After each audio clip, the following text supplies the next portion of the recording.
What's good, YouTube? It's Aquarius Save on ABB. The reason why I'm always in the dark is because it's better. I can clear my mind and, talk about what I want to talk about. Um, so today, uh, I want to talk about an NBA team that's getting on my damn nerves. And that's the new, never mind, scratch that. That's the Brooklyn Nets. Um,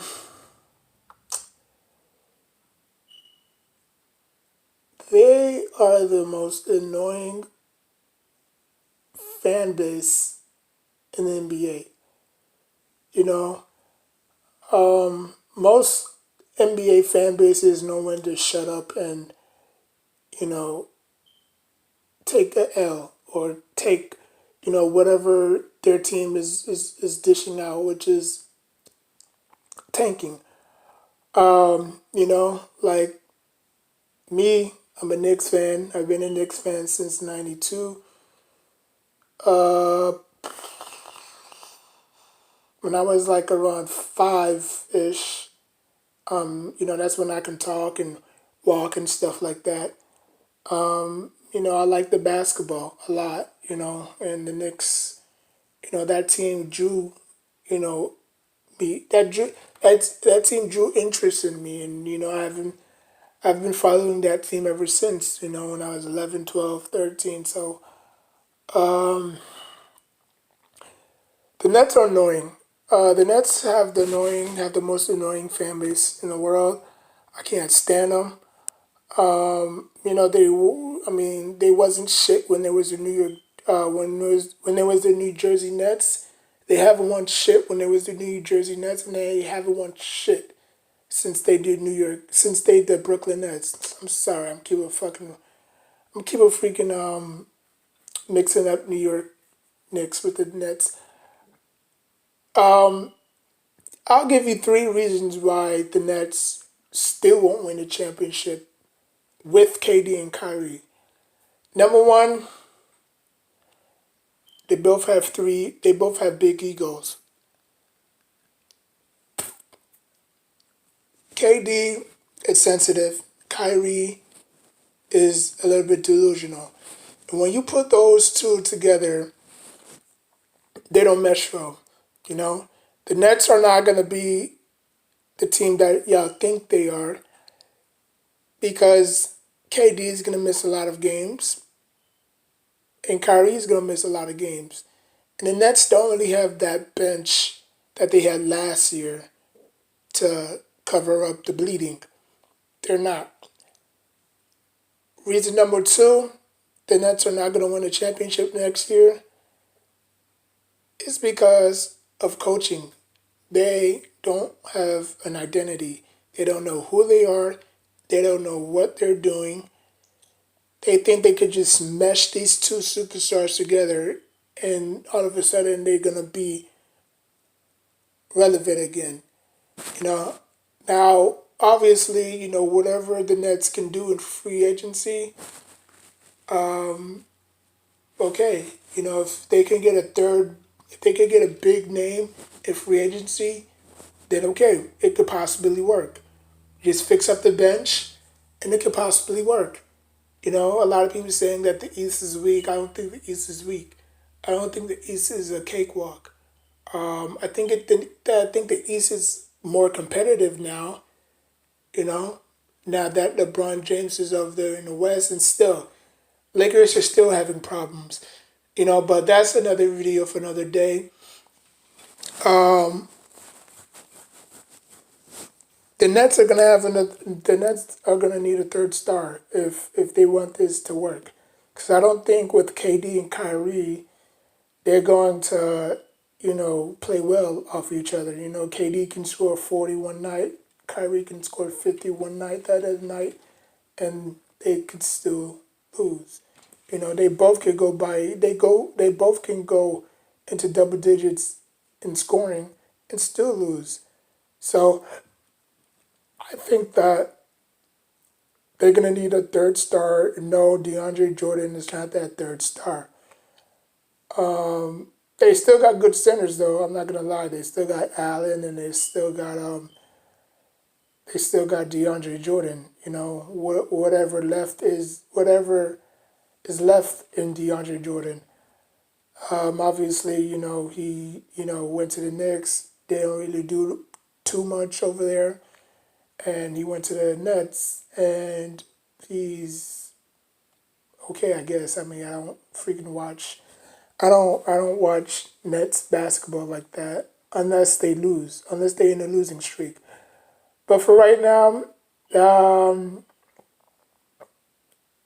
they're in a pretty good spot to kind of battle for the eighth spot, for the eighth seed. They would have to win out. Obviously, I mean, after All Star break is over, they're gonna have to win out their games. The Knicks, plus the Knicks, the Knicks know what they're doing. You know,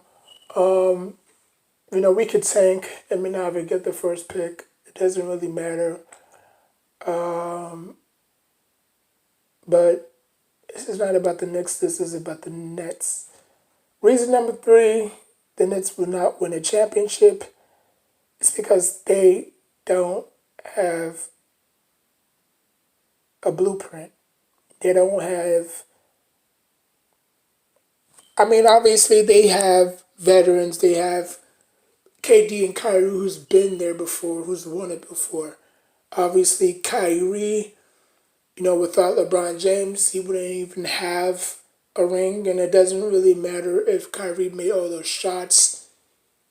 LeBron James was the engine of that team. Without LeBron James, Kyrie would have probably been home again, looking at the playoffs on the couch. Okay,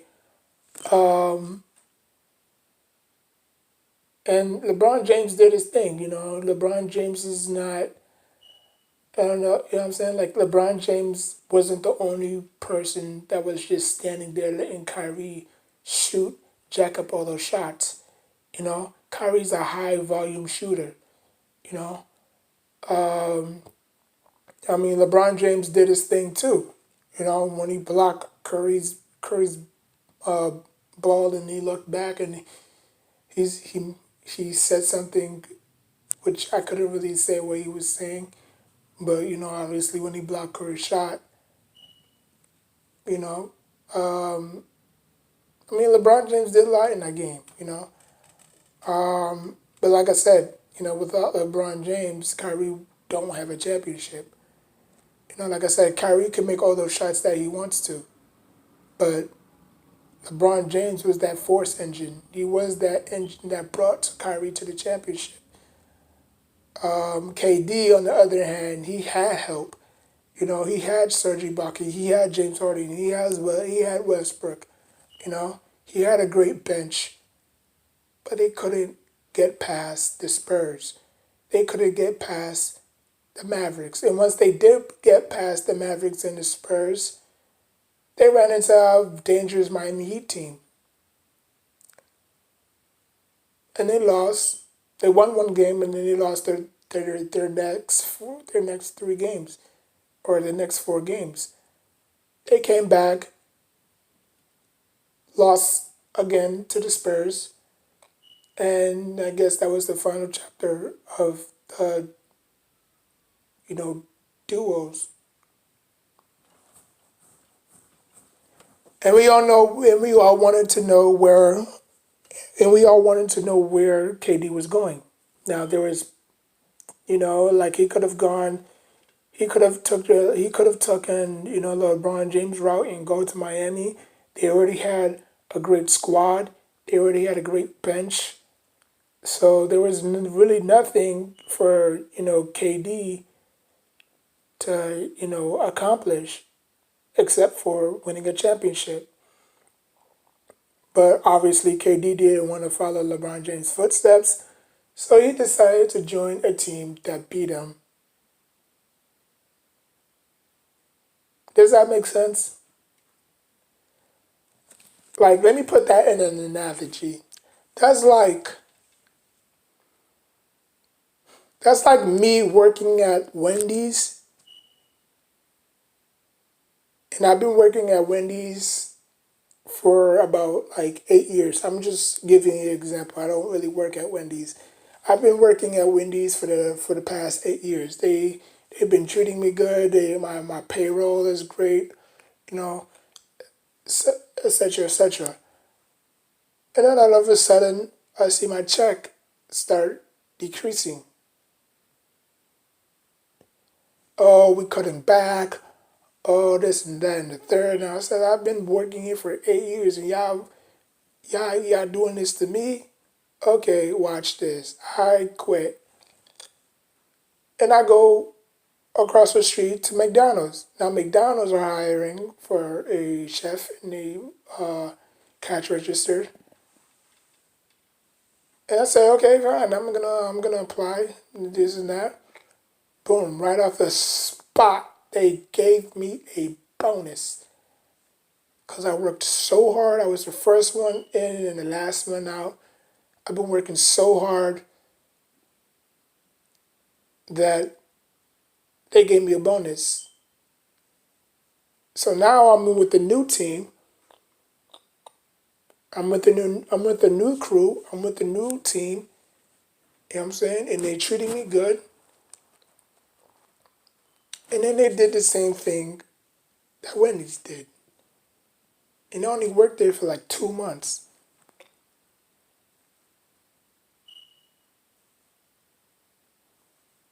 And when I quit that job, I went to go back. I went back to see if I could get my old job. And they said, once you quit, you cannot, we can't rehire you. So you would have to find another job to go and apply and get that job. I'm sorry. So that's what KD did. KD had a perfect team in Oklahoma City Thunder. Okay, y'all went to the finals. Y'all didn't get there. Y'all went back and didn't get there again. Y'all fell short. And then all of a sudden, you make the biggest mistake. You make the biggest phony move that no NBA player has gone. Now we can bash. Now we can bash. We can bash LeBron James about going to Miami, but that team was already assembled. It wasn't like Chris Bosh was there for the last 4 years or Dwayne Wade was there for the last 9 or 8 years. Dwayne Wade was already there. You know, the Raptors didn't want to pay, Bosh all that money, so he bought out his contract. Boom, he raised a free agency. He signed with Miami Heat. Like Miami Heat had the money and the cap space to get all three players, and they already had a solid bench with Cole and Chalmers, and that's why they won that championship because they had a solid front five, and they had a solid bench, and they had a solid head coach. But KD didn't go that route. Okay, KD didn't go that route. Now everybody thought that he was gonna go to Philadelphia. Now Philadelphia had Embiid and Simmons and Tobias Harris. Okay, not bad. But he didn't want to go there. Boston Celtics was another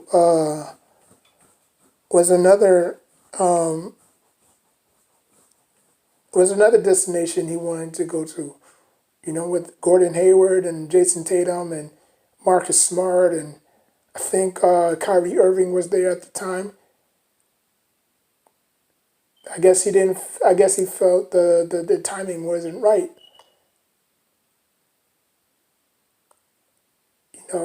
He didn't want to be haunted by the by the Celtics gods of past. Because they all about championships. It's either bust or fail with them. And the Lakers, obviously, the Lakers was a mess. And that was when LeBron James was still with the Cavaliers. So he didn't want to go that route. Clippers, eh. So he went to the team that beat him,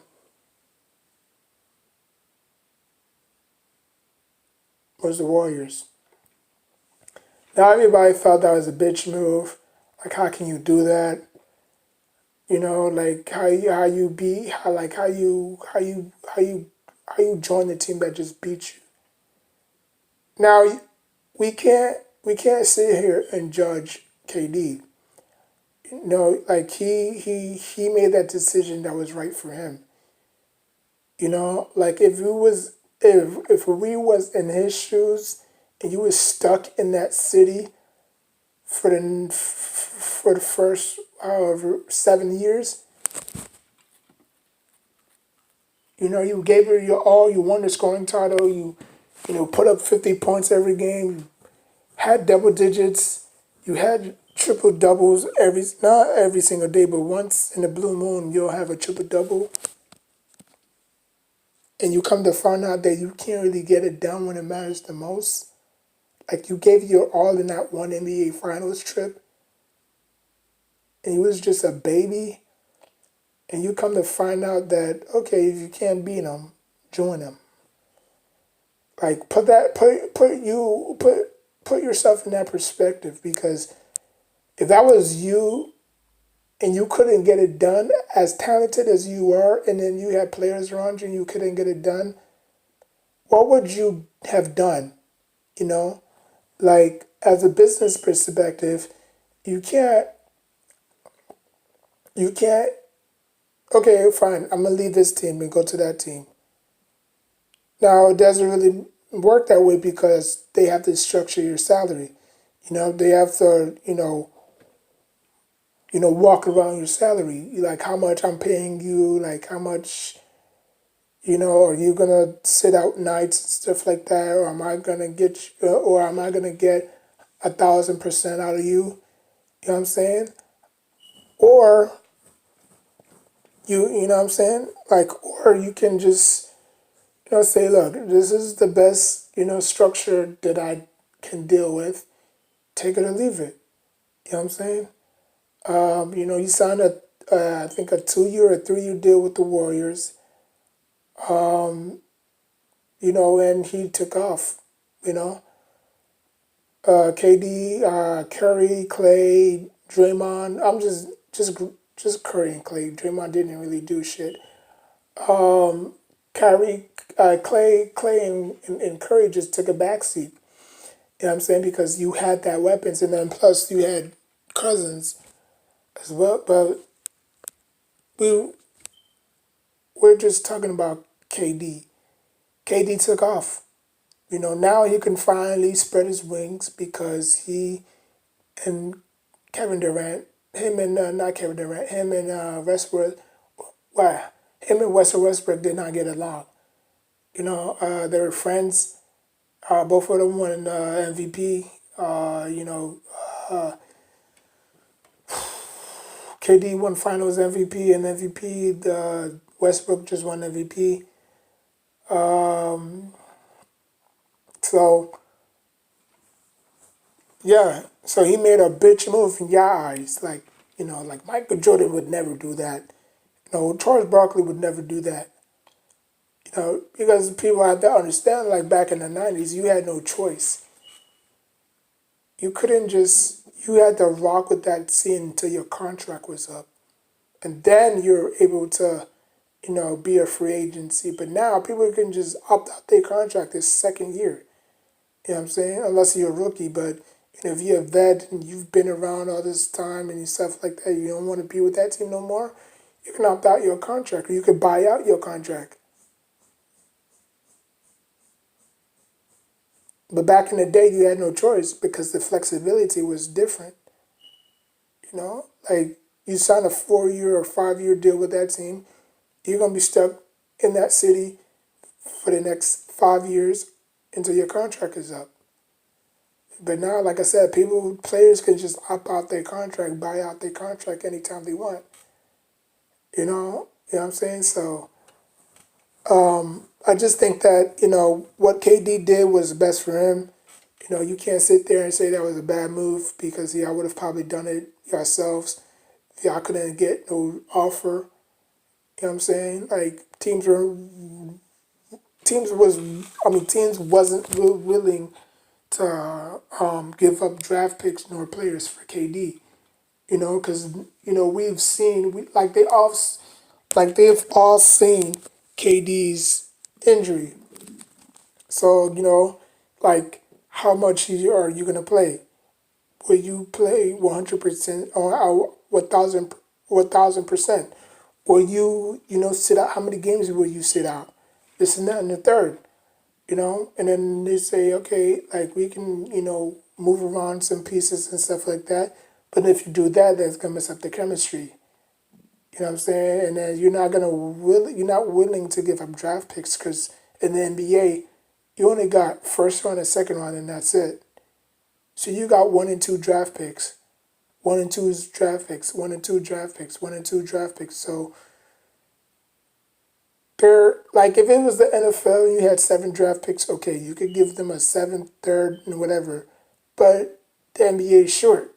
You know what I'm saying? Like the NBA only have five positions on one team, five players on one team. You know what I'm saying? So if you move this person, that's probably gonna mess up the chemistry because y'all haven't played together in a long time, or y'all haven't played together yet. So KD would have to play a catch up. KD didn't really have to play catch up in Golden State Warriors. It was just give him the ball and move out the way. So like he's not gonna he's not gonna do that in Brooklyn. Okay, he's gonna sit out a lot of games. They're gonna monitor him because he's coming fresh off that injury. Like he might come back 1,000%, or he might come back in 90%. Kyrie is already sitting out games because of hamstrings and obviously that one game where he didn't want to play because Kobe died.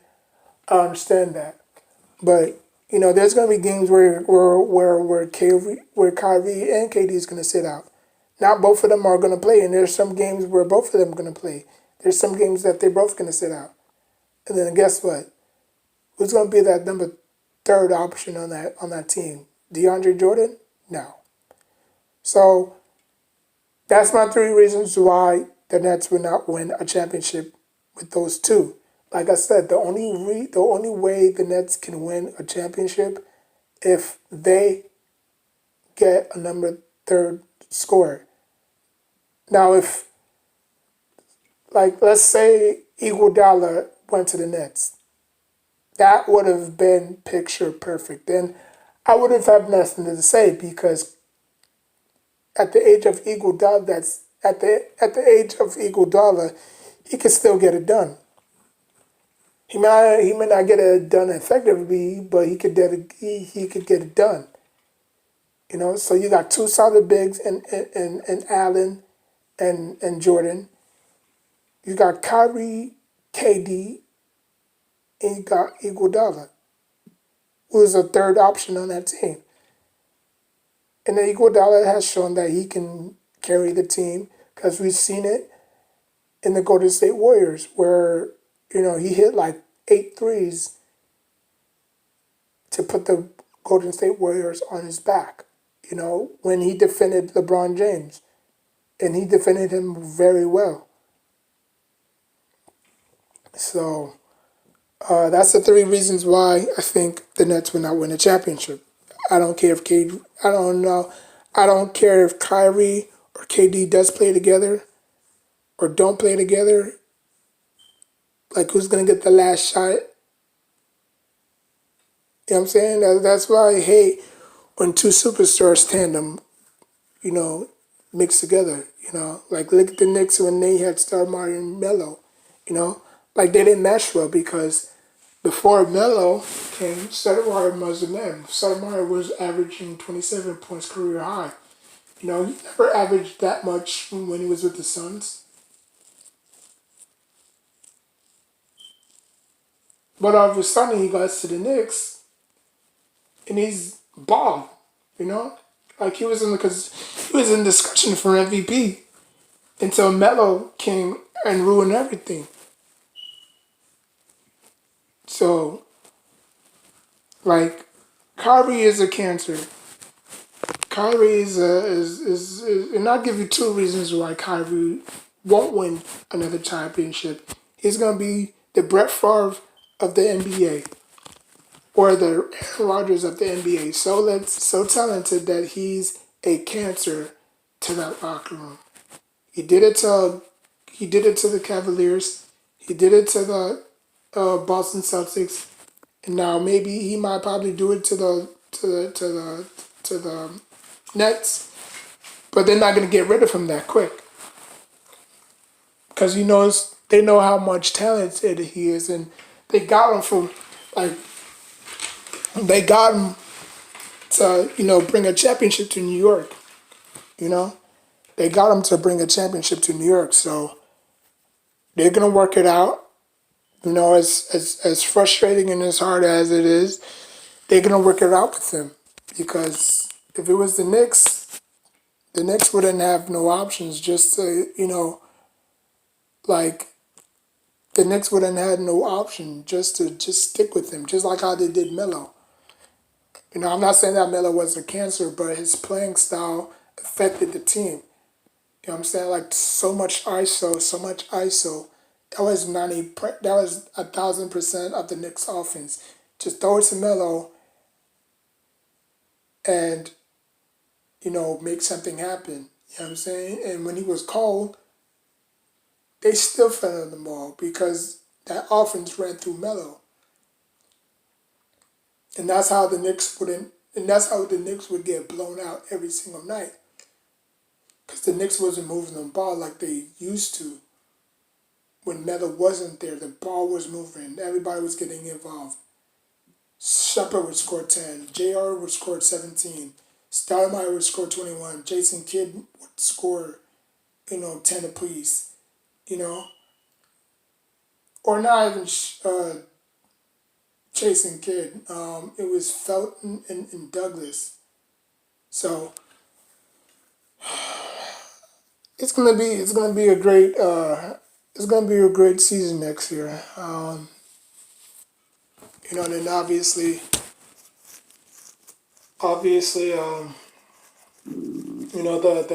the NBA All Star is this Saturday. It's gonna be fun to watch. I may be looking forward to it. The dunk contest they could have done it better. They could have done a better job. I hear that Dwight Howard, even though Dwight Howard is not gonna win, he's still gonna attempt to be in a dunk contest. Like I would have wanted Derrick Rose to enter it. I would have wanted.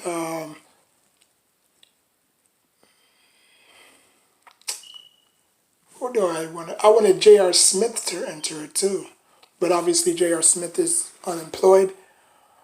Um, I wanted Iguodala to enter it as well. So it is what it is.